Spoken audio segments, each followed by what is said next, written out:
પાસે તમે છો? ઓકે ઓકે હાલો.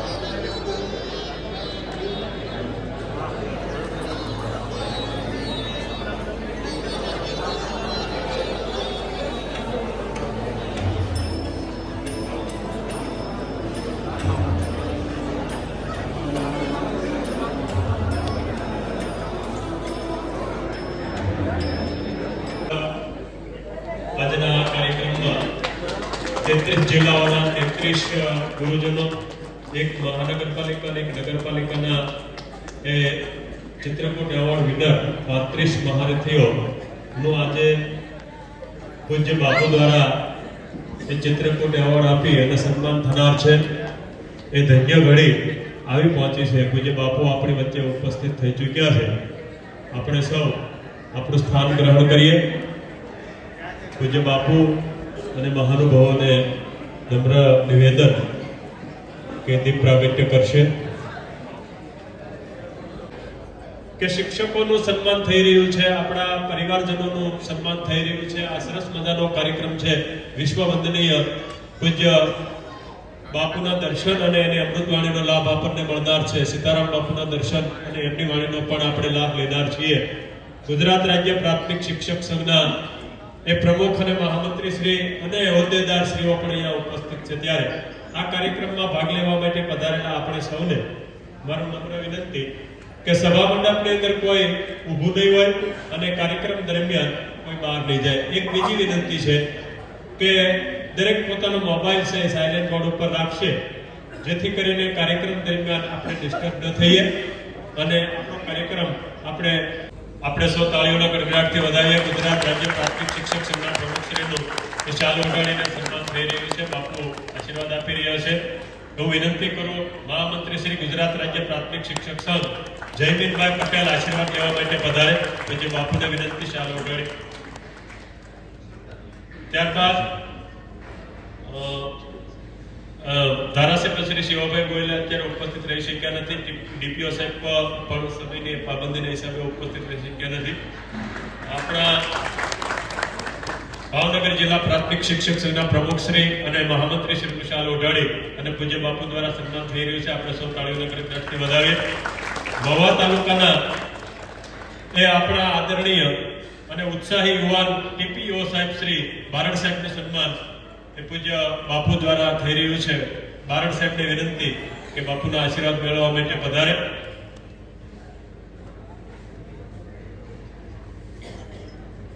સાથે સાથે તલગાદડા ગ્રામ પંચાયતના યુવા અને ઉત્સાહી સરપંચ શ્રી ભોળાભાઈ કલસરિયાને વિનંતી કરું કે તેઓ પણ પોતાનું સન્માન સ્વીકારવા માટે અને બાપુના આશીર્વાદ મેળવવા માટે પધારે.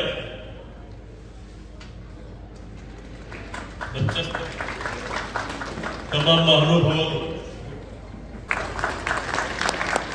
ત્યારબાદ ગોંદળી કેન્દ્રવર્તી શાળામાંથી 31/5/25 ના રોજ સ્વૈચ્છિક નિવૃત્તિ લેનાર એ ઉપાધ્યાય ભારતીબેન પ્રવીણચંદ્ર ને વિનંતી કરીએ કે તેઓ પણ પોતાનું નિવૃત્તિ સન્માન સ્વીકારવા માટે પૂજ્ય બાપુ અને પૂજ્ય સીતારામ બાપુના આશીર્વાદ મેળવવા માટે એ મંચસ્થ થાય. આપણે સૌ તાળીઓના જોરદાર ગડગડાટથી બેનના સન્માનને વધાવીએ.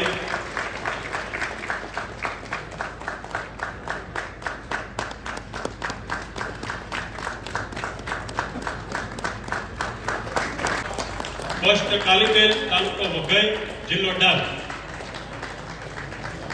તેઓની સાથે સાથે આ કીટમાં એ પૂજ્ય બાપુ દ્વારા ભારતની આઝાદીના 75મા વર્ષના અમૃત મહોત્સવની ઉજવણી થઈ રહી છે. તે નિમિત્તે ગાંધીનગરમાં શિક્ષકો માટેની 917મી માનસ આચાર્ય રામકથા પૂજ્ય મોરારી બાપુના શ્રી મુખેથી 13/5/23 થી 21/5/23 સુધી જે યોજાયેલી આ રામકથાની પ્રધાન ચોપાઈ હતી. ગુરુગ્રહ કઈ પઠન ઉપ શિક્ષક શ્રી રાજવાળા પ્રાથમિક શાળા તાલુકો બાવળા જિલ્લો અમદાવાદને વિનંતી કરો કે તેઓ પોતાનું સન્માન સ્વીકારવા માટે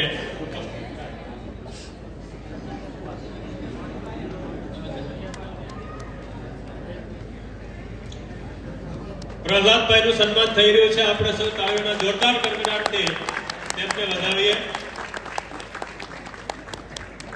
ત્યારબાદ શ્રી જિજ્ઞેશ પ્રાથમિક શિક્ષણ સંઘનું પણ નામ રોશન થાય એવા આપણી શાળા કક્ષાએ આપણા બાળકોની સાથે આપણે કામ કરીશું અને નિવૃત્ત થનાર જે શિક્ષક મિત્રો છે એમને વર્ષો સુધી શાળાની અંદર કામ કર્યું છે.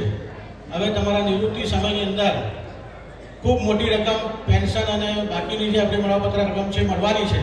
તો અત્યાર સુધી તમે આરટીસીનો પ્રવાસ કર્યો હોય, બસમાં ગયા હોય, પણ હવે બહુ પૈસા આવવાના છે.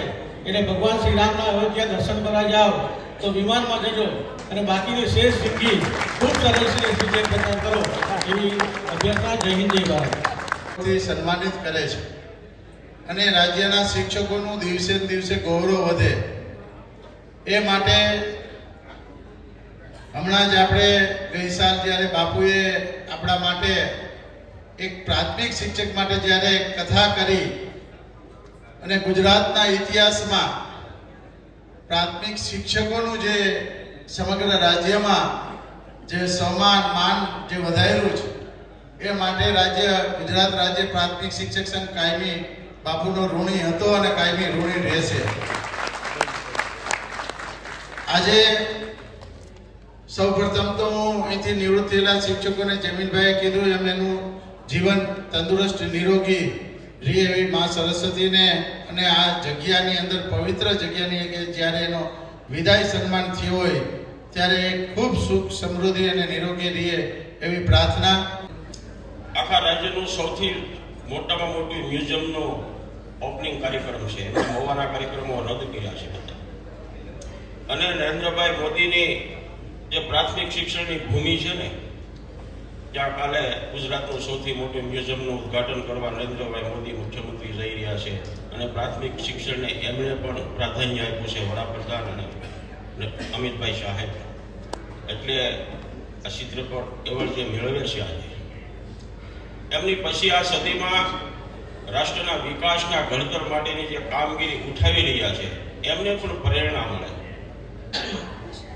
1981માં ત્યારે બાપુ અરણકાંડમાં આ વસ્તુ એમને વહાવેલી, બાળકોના સંસ્કાર અંગેની અરણકાંડના ભગવાન રામચંદ્રજીએ બ્રાહ્મણોના બાળકો વેદ ભણે કે દેડકાઓ જેમ બોલતા હોય એમ બ્રાહ્મણના બાળકો વેદ ધ્વનિ કરી રહ્યા છે એ અંગે પ્રસંગ આવ્યો અને પૂજ્ય બાપુએ એ વાત બાળકોને વહાવી.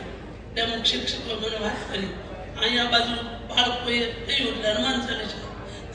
એ સમય જે બિન સાંપ્રદાયિક દેશનો કપરો કાળ હતો ત્યારે પણ પૂજ્ય બાપુની કથામાં વહાવેલા શબ્દો દ્વારા ઓળિયા ગામના 480 બાળકો હનુમાન ચાલીસા અને સુંદરકાંડની ચોપાઈ બોલતા થયા હતા. અને એની વધામણીમાં પૂજ્ય બાપુ જુનાગઢની કથા વખતે ઓળિયાની નિશાળમાં પધાર્યા હતા. 3 દુહા સુધી સાંભળ્યું.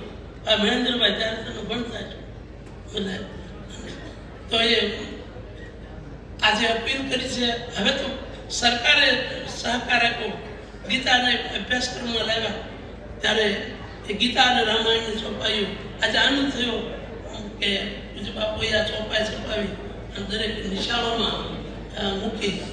અને સ્વાધ્યાયનો પાંડુરંગ દાદાએ પણ મને કહેલું અને ગીતાના શ્લોકો એ સમયે પ્રાથમિક શાળામાં થોડા અઘરા પડતા હતા પણ હવે શરૂ થયું છે.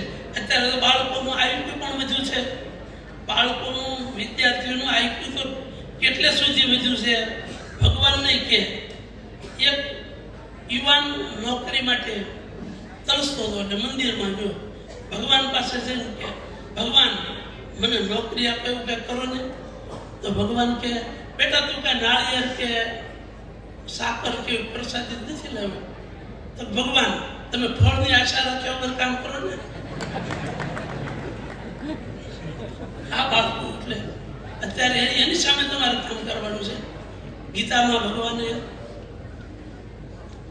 જ્ઞાન યોગેન સંખ્યાના કર્મ યોગેન યોગીના 3જા અધ્યાયમાં 3જો શ્લોક છે. 3, 4, 5 અધ્યાયમાં ભગવાને કર્મ નકર્મ વિકર્મની વાતો મૂકી છે. સંન્યાસની અવસ્થા ઉપરાંત શ્રી કૃષ્ણ પ્રભુએ ભાર મૂક્યો છે 3જી વાત ઉપર અને એનું નામ છે નિષ્ઠા.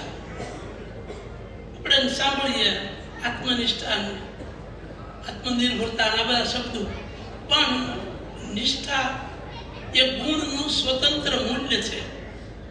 નિષ્ઠા એ સ્વતંત્ર ગુણનું સ્વતંત્ર મૂલ્ય છે.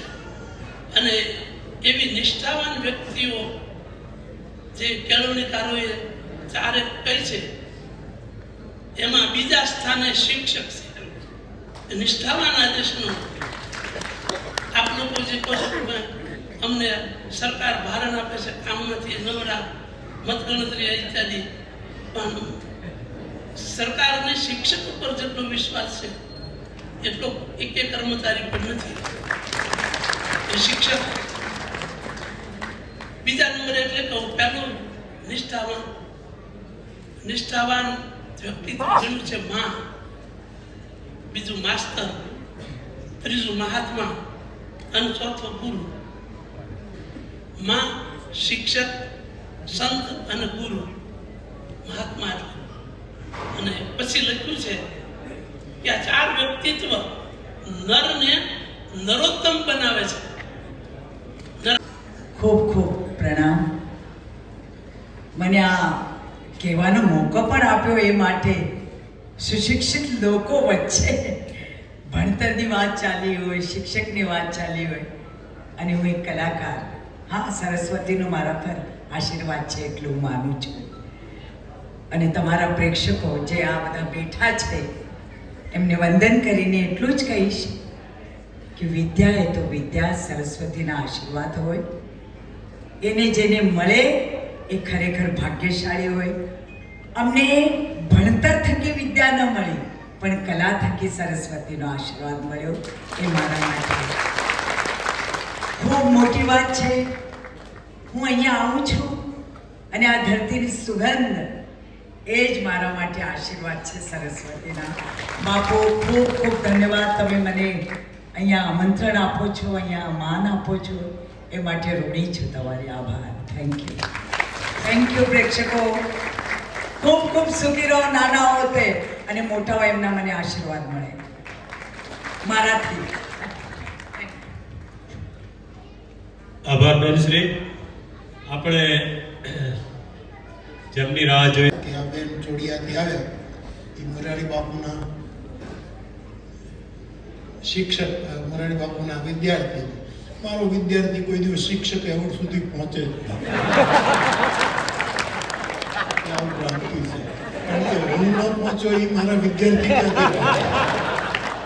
એટલે એ થોડી બોલી એ પણ જોડિયા ગીતા વિદ્યાલયની બેન એટલે ચોક્કસ એ વૈરાગી બાપુની એનો થોડો ખુલાસો કરું. બાકી આપણા શિષ્યો, કારણ કે જેને લાભ લેવો હોય એ આ માર્ગે જાય. હું એ શિક્ષક હતો. હમણાં અમારે મહુવામાં પેન્શનર્સનું સંમેલન હતું, પ્રતિવર્ષ હોય, એમાં હું ગયો. એટલે બધા હોદ્દેદારો જે નિવૃત્ત થાય એને કેટલા લાભ મળે, કયા કયા મળે, બધું ભણાવતા હતા. હું વિચારતો હતો કે મેં પૂરી નોકરી કરી હોત અને પછી નિવૃત્ત થયો હોત તો મને આ બધા લાભો મળે. પણ એમના બાબાઓને કાંઈ આગળનું હોજે નહીં. અને તેથી મેં એવું કહ્યું કે મેં જો લાભનું વિચાર્યું હોત તો મને આ બધા લાભ મળે. પણ મેં લાભનું ન વિચાર્યું, શુભનું વિચાર્યું. પ્રેમાંબુ પૂરમ શુભમ, તુલસીદાસજી રામચરિતમાનસનો સાર કહે છે કે આ જગતમાં શુભ શું છે તો એ પ્રેમ છે. પ્રેમાંબુ પૂરમ શુભમ. એટલે મેં શુભનો માર્ગ સ્વીકાર્યો, એટલે આ લાભથી વંચિત રહ્યો. પણ આપ સૌને જે લાભ મળી રહ્યો છે, દિગુ બાપુએ કહ્યું કે જ્યારથી કથા થઈ ત્યારથી શિક્ષકોને સામેથી બધું આવી રહ્યું સરકારશ્રી તરફથી.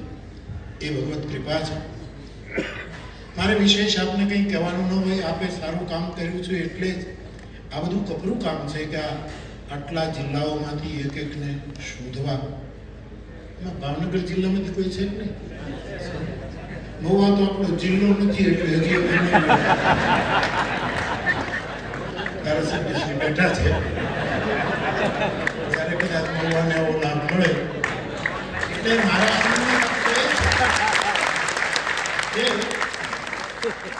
જેમ જેમ જિલ્લા વધે એમ મને વંદના કરવાનો વધારે મોકો મળે. મેં પૂછ્યું કે હમણાં નવા જિલ્લાઓ થયા, નવા કોર્પોરેશનો ડિક્લેર થયા ગુજરાત સરકાર, એ આમાં લેવાયા તો કે નહીં બાપુ તાત્કાલિક બધું કરવાનું મુશ્કેલ હતું, પણ આવતા વર્ષે આપણે એમની પણ વંદના. હા, એક જિલ્લો ભરૂચ, એક પણ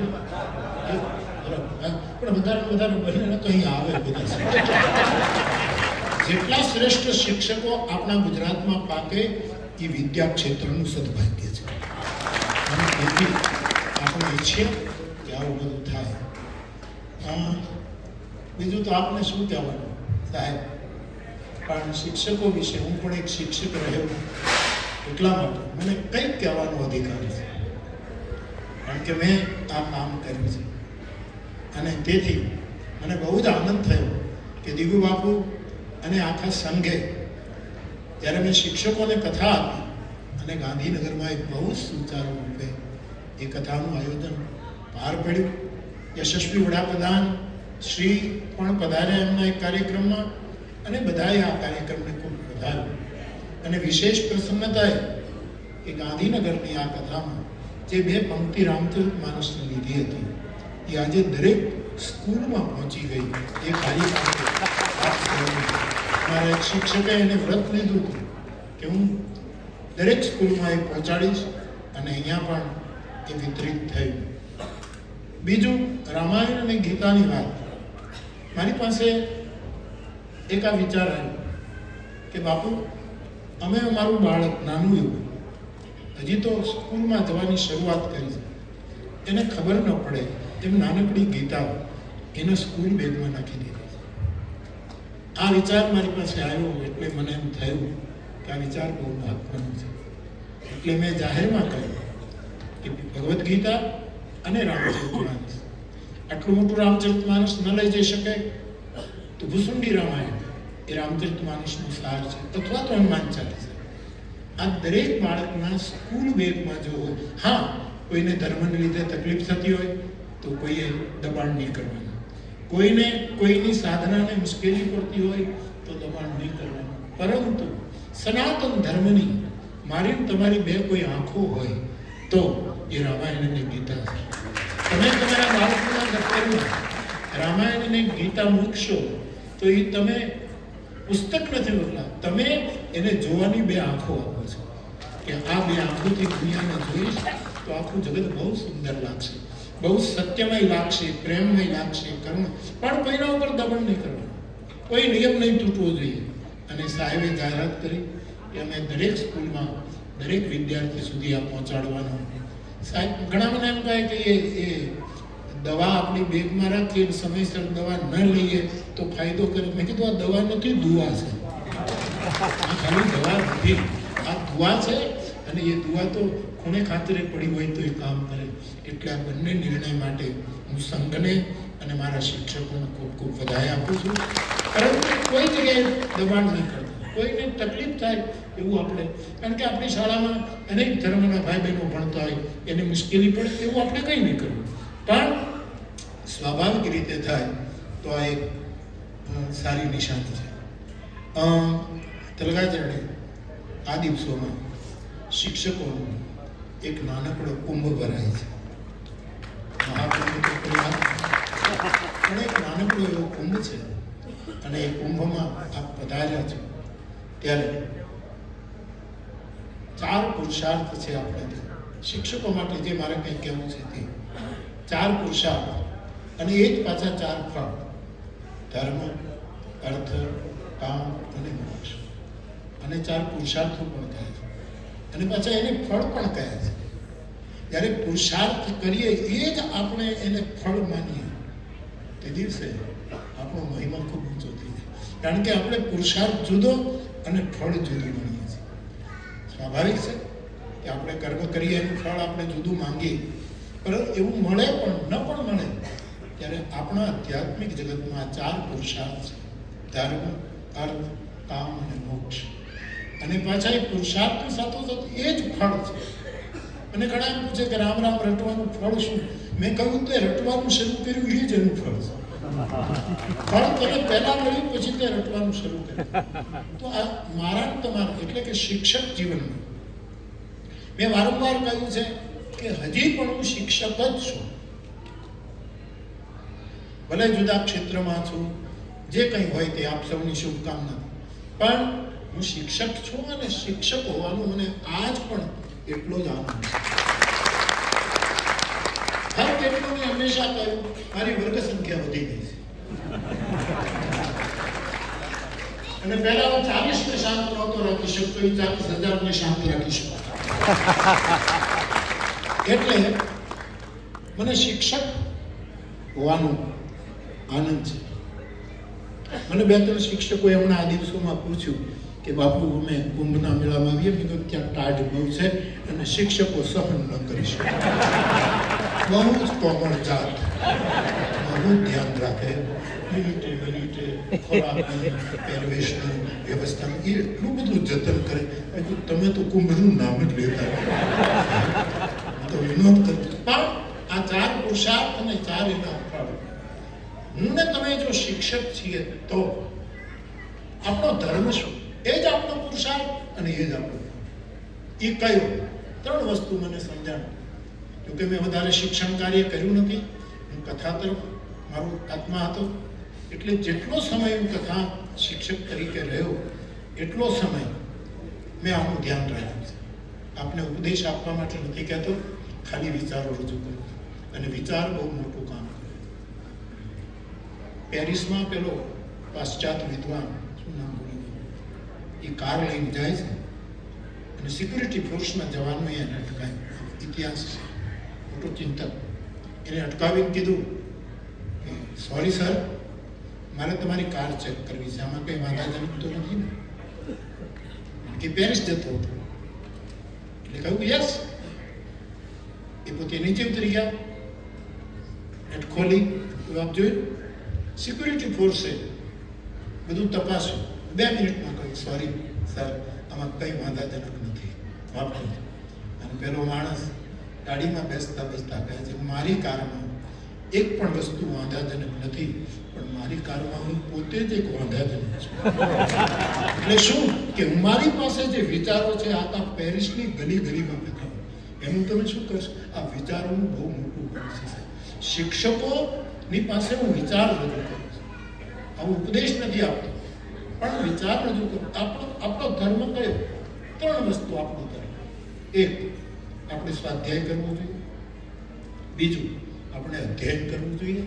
અને ત્રીજું, પછી અધ્યાપન કરવું જોઈએ.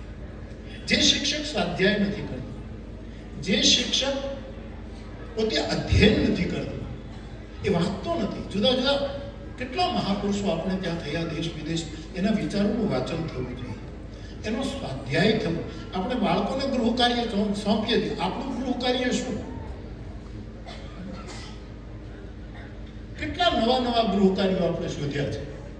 એવા સમયે શિક્ષકનો પહેલો ધર્મ છે સ્વાધ્યાય, બીજો ધર્મ છે અધ્યયન, એનું ચિંતન મનન, અને પછી એને સ્કૂલમાં એને ભણાવવાનું, એ છે અધ્યાપન. આ 3 ધર્મ છે મારી દૃષ્ટિએ. આ તમારે સ્વીકારી લેવાની જરૂર નથી, પણ તમારા માયલો એક છું એટલા માટે મને આવા વિચાર આવે, એટલા માટે આપને વિનય કરું. તો ધર્મ આ છે. પછી અર્થ. અર્થ તો જે આપણા પાઠ્યપુસ્તકો જે સરકારે નક્કી કર્યા હોય, વિદ્વાનો દ્વારા નક્કી, એનો અર્થ તો સમજાવવાનો જ, પણ એની સાથે પરમાર્થ પણ સમજાવવાનો. આપણા તૃપ્તિઓ અર્થ તો સમજાવવાનો જ, પણ પરમાર્થનું શું? અર્થ એટલે જો શિક્ષકે પાઠ્યપુસ્તકમાં એમ લખ્યું કે ભાઈ આ સુરત છે, સુરત આવો હોય, સુરતની આટલી આપણી પૃથ્વીથી આટલું દૂર છે, આ એનો અર્થ આપણે એને સમજાય. પણ એનો પરમાર્થ મારી દૃષ્ટિએ એ છે કે સૂર્યનો પાઠ ભણાવતી વખતે બાળકોને વર્ગમાંથી લઈ અને સૂરજના તડકાની નીચે લઈ જવા જોઈએ. આ પરમાર્થ છે, આ કરવું જોઈએ. સ્કૂલમાં બેસીને આ ન ભણાવે. બહુ ગરમી હોય તો આવું ન કરાય, કારણ કે શિક્ષક તો પૂરતો કાઢી નાખે, એને બધો અધિકાર. છોકરાઓને તો યુનિફોર્મ. તો બાપ નદીનો પાઠ, નદીનો અર્થ સમજાવવો હોય કે અહીંથી નીકળી અહીં સુધી પહોંચી, એનું પટ આટલો છે, એમાં પાણીની માત્રા આટલી છે, આ બધું આપણે એનો ઇતિહાસ આપીએ. પણ નદીનો અર્થ કરતી વખતે નદીનો જે પરમાર્થ છે એ છોકરાઓને નદીના કિનારે લઈ જવા જોઈએ. અને પાછું આગળ બહુ ન લઈ જવાય, કારણ કે શિક્ષક એક જાત છે, વિદ્યાર્થી પણ એક જાત છે, એને બહુ સાચવવા જોઈએ. પણ પરમાર્થ આ છે ને નદીને કાંઠે લઈ જવા જોઈએ. આ એનો પરમાર્થ છે. ત્રીજો અર્થ ભૂગોળ હોય, ઇતિહાસ હોય, આ તો જે કંઈ છે એ આપણે ભણાવવાના છે. પરંતુ એની સાથે સાથે એનો પરમ અર્થ, ભારતીય વિદ્યા આ રીતે વિકસી છે. કેવલ વિષયો નહોતા ભણાવતા, પણ પરમાર્થમાં એનો વિશ્વાસ જાગે એવું વશિષ્ઠજી કરતા હતા, એવું બૃહસ્પતિ કરતા હતા, એવા પતંજલિ કરતા હતા. આ બધાએ આશા. અને જો સૂર્યનો પાઠ ભણાવતી વખતે આપણે ઉમળા તડકામાં વિદ્યાર્થીઓને લઈ જઈશું તો એના જીવનમાં આવતા ભવિષ્યના રોગો સમાપ્ત થશે. આ સૂર્ય મોટામાં મોટો વૈદ્ય છે, મોટામાં મોટી ઔષધિ છે, ભગવાન સૂર્યની કિરણ. ઉપનિષદમાં એક વાર્તા છે અપાલા.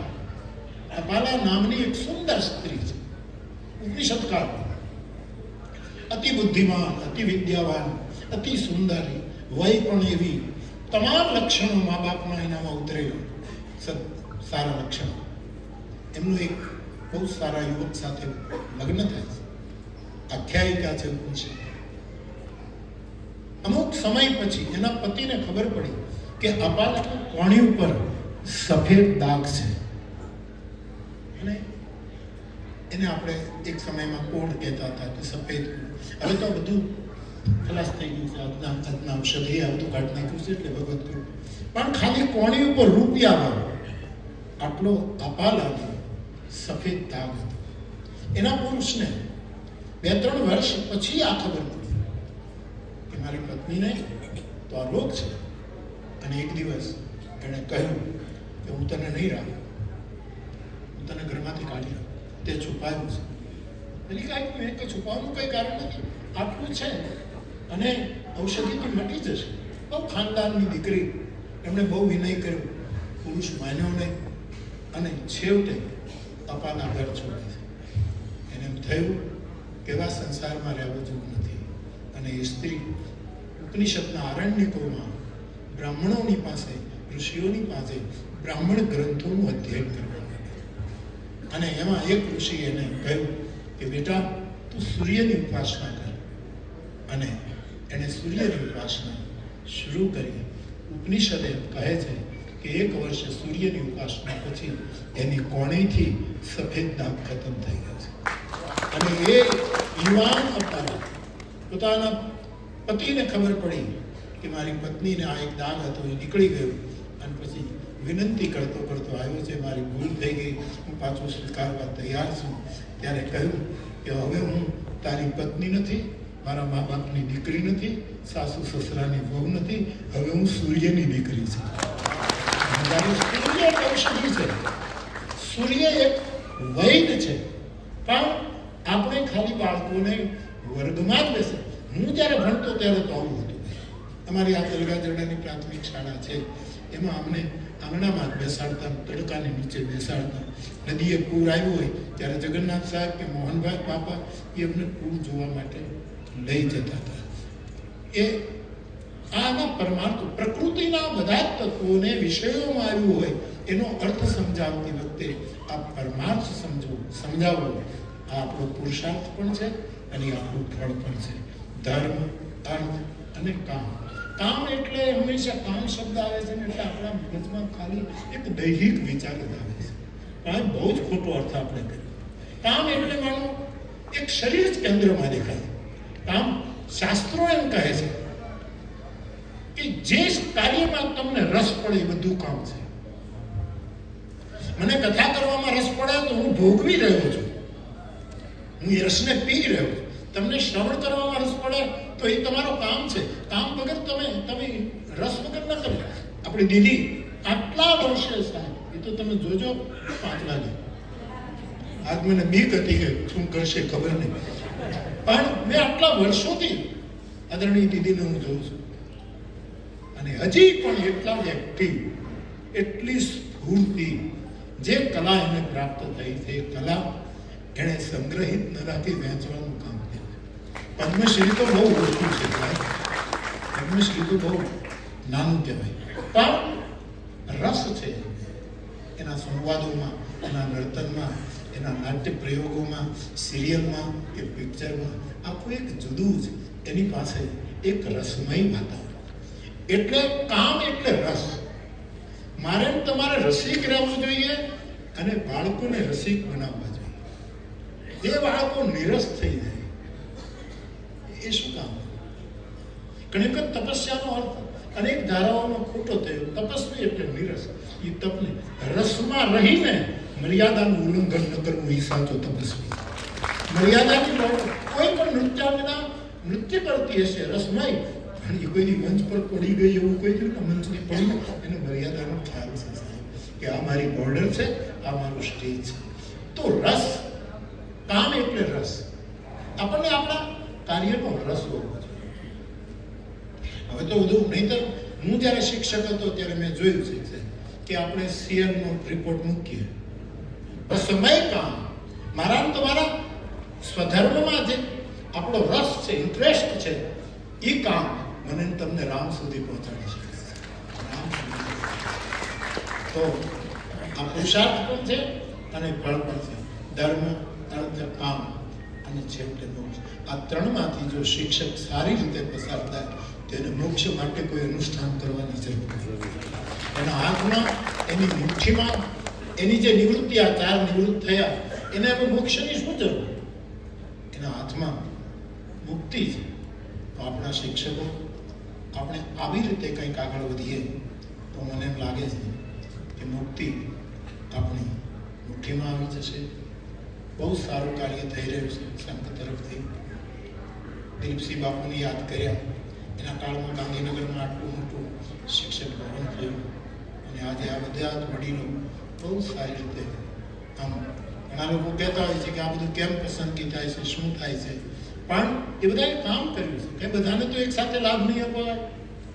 આમાં એક એક વ્યક્તિ, અને એ અમારો પ્રતિનિધિ છે એમ માનીને તમે એના ઉત્સાહનું વર્ધન કરો. કોઈ મારી પાસે તો કોઈ એવી ફરિયાદો નથી આવતી, અરજીઓ આવે છે બાપુ આ વખતે મારું નામ આવે એવું કંઈ. મારી પાસે તો પદ્મશ્રી મેળવવાની અરજીઓ આવે છે કે અમારું નામ મોકલે. મેં કીધું આ મારું કામ નથી સાહેબ, તમે તમારા પુરુષાર્થ. પણ જે રીતે થઈ રહ્યું છે એ ભગવત કૃપાથી સારું થઈ રહ્યું છે. અને આપ ચિત્રકૂટમાં આવો છો, મારા માટે તો એ જ આનંદ છે કે આપ સૌ અહીંયા આવો. અને શિક્ષકો જમે નહીં, પ્રેમથી જમે, એ મારા માટે બીજો આનંદ છે. એ શાંતિથી જ જમે, એ કોઈ દિવસ ઉતાવળ કરે જ નહીં, બહુ શાંતિ. મેં શિક્ષકોની સાથે હું જમવા બેઠો ને, હું તો 15 મિનિટમાં પૂરું પોણો કલાક સુધી ચાલવું જોઈએ. આ જે છે કામ છે એ બહુ શિક્ષકોના અમુક જે ગુણધર્મો છે સાહેબ, બીજું હું છે ને ગમે ત્યાં ફરું પણ આમ હાલો જતો ને દેવી પૂજકને ઓળખી જાય. આ દેવી પૂજક છે, મને ખબર પડી જાય, એને ઓળખી જાય.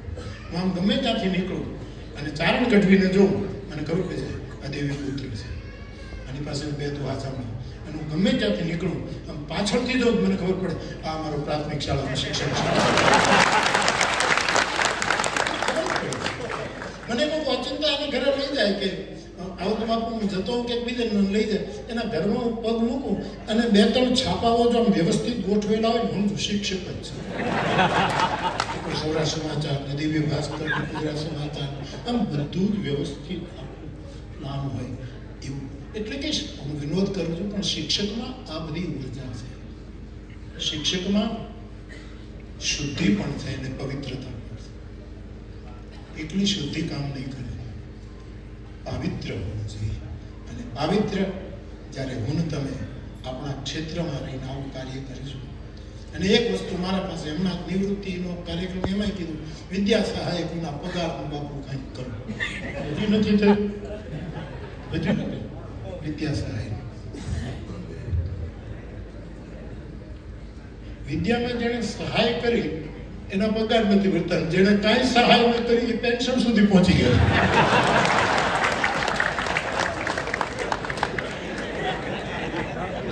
પણ થશે. કબીર સાહેબનો એક દોહો છે, ધીરે ધીરે રે બના, ધીરે સબ કુછ હોય, માની सींचे 100 घड़ा, लेकिन रुत आए फल हुए.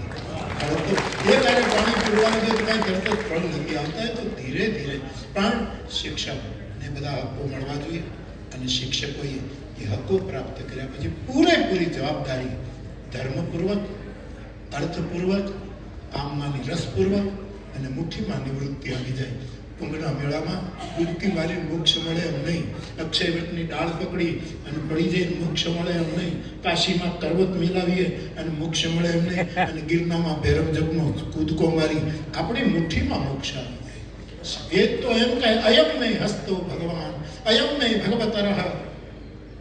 મારો હાથ આખા વિશ્વની ઔષધિ છે, આવું વેદ અને એમાંય ગુરુનો હાથ, શિક્ષકનો હાથ, આચાર્ય, એ તો સંજીવની છે, એ મોટા મોટી ઔષધિ છે.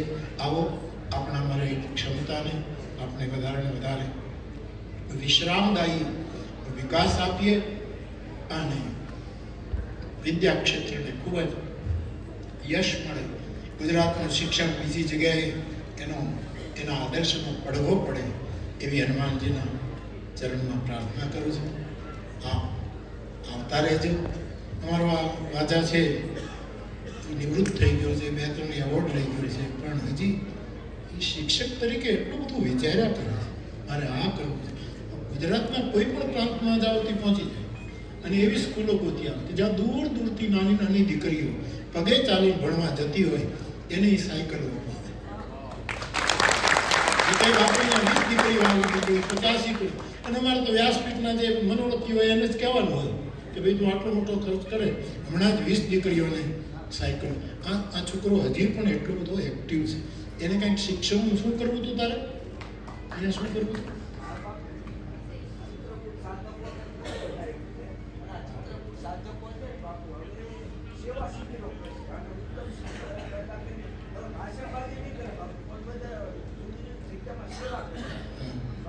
સારું, જેવું આ વિચાર છે આખા ગુજરાતમાં. મને મારી પાસે સમય માંગતો હતો પણ સમય નહોતો એટલે મેં કીધું.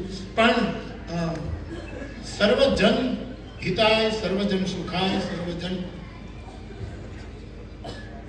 પ્રેમાય આવા કાર્ય આપણો શિક્ષક જે કરે એમાં સૌને શરીર થાય, સારું થતું હોય તો એમાં આપણે બધા. મને જ્યારે ક્યારેક સમય હશે તો વળી હું 1-8 કલાક જો તલગાળામાં રાખશું.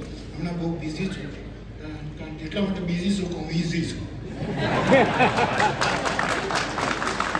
રાજકોટમાં બધા પૂછે બાપુ બહુ બિઝી છો, બહુ બિઝી છો. એટલે મેં કીધું બિઝી એટલા માટે છું કે હું બધાને સુલભ છું, ઇઝી છું, એટલે બિઝી છું, ક્રેઝી નથી. પણ જરૂર બેટા આપણે એ પણ કરીશું, કારણ કે શિક્ષકોને મળવાનો ખરેખર આમાંથી 35 તો નીકળ્યા નથી. આપણે ગુજરાતના શિક્ષકો કેટલા? 2 લાખ.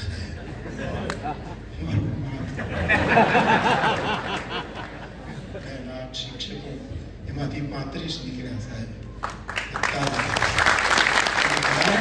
શિક્ષકો કલ્યાજરડાના ચિત્રકૂટ ધામના હનુમાનજીની સન્નિધિમાં વધારે વધારે એની વંદના કરી શકું એવું મારું મનોરથ છે. પુનઃ એકવાર આપ સૌ આવ્યા, બધા પ્રસાદ લેજો અને સૌને મારા પ્રણામ. અને જે શિક્ષકને એવોર્ડ મળવાનો હતો અને અચાનક એમને ત્યાં ઘટના ઘટી, એમના પિતાશ્રીનું અવસાન થયું. એમના પિતાશ્રીને મારી શ્રદ્ધાંજલિ સમર્પિત કરું છું.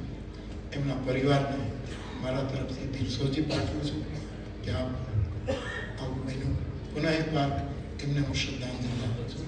બધા શિક્ષકો વતી બધાને સાથે રહી અને એ આત્મા માટે સર્વે ભવંતુ સુખિનઃ, સર્વે સંતુ નિરામયાઃ, સર્વે ભદ્રાણિ પશ્યન્તુ. મને ઘણા પૂછે કે આ તમારા ચિત્રકૂટનો પ્રોગ્રામ હોય એ તો આમ નક્કી જ નક્કી જ હોય. આમ તમે જે નક્કી થાય એ પ્રમાણે પ્રોગ્રામ આપવાનું બધું એવું નથી. ઘણી વખત મને છેતરી જાય, કારણ કે મને ઘણા વખત દીદી મોહનભાઈ પટેલ આપણે શહેરી મુંબઈવાળા આપણા સ્નેહી મને કહે બાપુ તમારે એક ઉદ્ઘાટન કરવાનું છે. તમે આવો ને મારા સ્નેહી એટલે મેં ના પાડી કે હું આવું. હું સાઉથની કોઈ કથા કરીને 4 વાગે ઉતરીશ મુંબઈ, પછી 5-6 વાગે રાખો તો આવું. અને પોતે શેરી મોટા મોટા માણસો બધા ભેગા થયા અને મારે ઉદ્ઘાટન કરવાનું. પહોંચ્યો ત્યારે મને ખબર પડી કે સ્મશાનનું ઉદ્ઘાટન. મોહનભાઈ, સ્મશાનનું ઉદ્ઘાટન મર્યા વગર થાય કે? હા તો આપણે મરીએ તો જ ઉદ્ઘાટન કરી શકીએ. મારે હજી કેટલી કથા કરવાની બાકી છે. મેં કીધું મારે તમને ટ્રસ્ટીઓનો તો એમાં ન જ કહેવાય. એમાં તો મારી સાધુતા આ બનેલો પ્રસંગ. મેં કીધું મોહનભાઈ તમારે મને કહેવું તો જોઈએ કે સ્મશાનનું મને કે તમારે પૂછવું તો જોઈએ. ત્યારે શેરીફ થઈ ગયા હોય ને તો શેરીફ એમનું થવાય નથી. પણ બહુ વિવેકી માણસ. રામાનંદ સાગરના વેવાય થાય સાહેબ, રામાનંદ સાગરનો વેવાય થાય એ. તો મને કે બાપુ મને એમ કે તમે સાહેબ હું મારી પાસે કોઈ બ્લડ બેંકનું ઉદ્ઘાટન કરાવે તો હું પહેલાં મારું બ્લડ લો તો જ ઉદ્ઘાટન કરું. હું ખાલી દીપ ડૉક્ટર બીજાને ચડાવી દઉં એ મારાથી ન થાય. મારી સરસ્વતી મને શ્રાપ આપે સાહેબ. સરસ્વતી ઉભી તો જીવી એટલે શું કરું ને. હવે અહીંયા હું ધર્મ સંકટમાં ફસાણું. સ્મશાનનું ઉદ્ઘાટન કરવું કેમ? અને હજી ઘણું જીવવું છે. એટલી કથા હું તો આવતા જન્મની કથા આપવા માંડ્યો છું. મારા યજમાનો તૈયાર થવા મને કે આવતા જન્મની કથા આપો. એટલી મોટી રેન્જ અમે ઊભી કરી છે. તો કરવું શું? હે હનુમાનજી, જો તને હાથે ખોટે હૃદય ભજ્યો હોય તો મને મદદ કરજે. મારે આમાં કેમ? અને અમારે પાછું ગુજરી જઈએ તો અગ્નિ સંસ્કાર ન હોય, એમને સમાધિ આપે. મારે આમાં ક્યાં ખાડો ખોદાવવો? દીકરો બાપુ એ જ વખતે પાર્લા વેસ્ટમાંથી એક વૈષ્ણવની ડોશીમાં 90 વર્ષે ગુજરી ગયા અને એના છોકરાઓ નનામી લઈને આવ્યા. મને કે તમે બાપુ અહીંયા ક્યાંથી? મેં કીધું મોહનભાઈને લીધે. મેં કીધું તમે ક્યાંથી? કે અમારી ડોશી માટે, માવડી માટે. શું છે કે મારી ગુજરી ગયા. બાપુ પણ તમે અમારા ભાગ કેવા? તમે અહીંયા અમારી માના સંસ્કાર કરવા માટે અગ્નિ સંસ્કાર કરો. અને બાપુ હૃદયથી કહું છું, સવાર સુધી માને કાંઈ નહોતું અને તમારી કેસેટ સાંભળતા. અને મને કે છોકરા હું વહી જાઉં એના પહેલાં એક વખત બાપુના દર્શન કરાવજે ને. પણ બપોરે એટેક આવ્યો, ગુજરી ગયા. અને મેં કીધું હવે એક વિનંતી કરું, મારી શ્રોતા છે એનો અગ્નિ સંસ્કાર હું કરું. છોકરા રાજી થયા. મેં એનો અગ્નિ સંસ્કાર કર્યો અને હું બચી ગયો. મેરે ડોશીએ લાદ રાખી. ડોશીને હું જિંદગીભર યાદ કર્યું. અહીંયા તો નક્કી જ હોય કે આ પ્રોગ્રામ છે, આ હું આપણી સાથે થોડોક વિનોદ કરી લઉં એ તો આનંદની વાત છે. પરંતુ આપ આવતા રહેજો. આ પ્રસંગ હોય ત્યારે તો આવો જ. પણ એમનો આ બાજુ નીકળો તો અહીં ખૂણામાં તલકા ઝાડું છે, અહીંયા આવજો અને પ્રસાદ લેજો. મને મળજો હું જ્યારે અહીંયા હોઉં તે. અથવા તો ક્યાંક કથામાં કુંભ સિવાય ક્યાંક કથા તો મને કહેજો કે બાપુ હું તમારી નાતનો છું સાહેબ.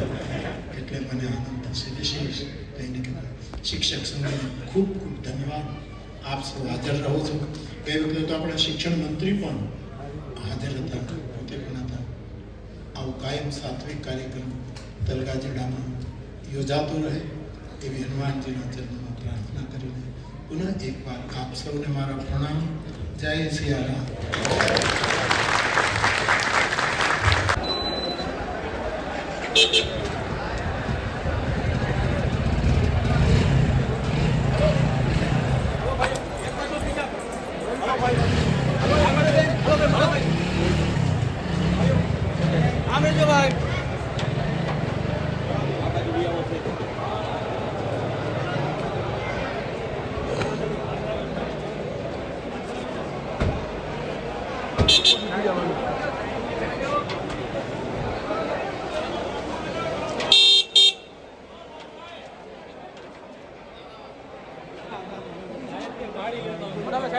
સાઈડ